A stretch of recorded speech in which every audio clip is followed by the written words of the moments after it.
বন্ধুরা, আজকে আমার রেসিপি পোহা কাটলেট বা চিড়ের কাটলেট।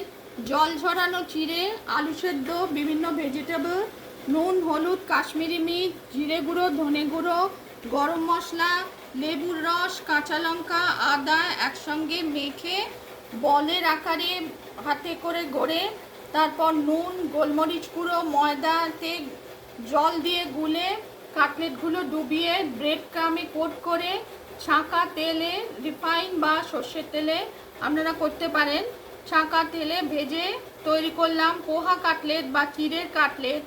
রেসিপি পছন্দ হলে লাইক করবেন, চ্যানেলটিকে সাবস্ক্রাইব করার অনুরোধ রইল। একটু ভেঙে দেখাচ্ছি, দেখুন, ইভিনিং স্ন্যাক্স হিসেবে খেতে পারেন।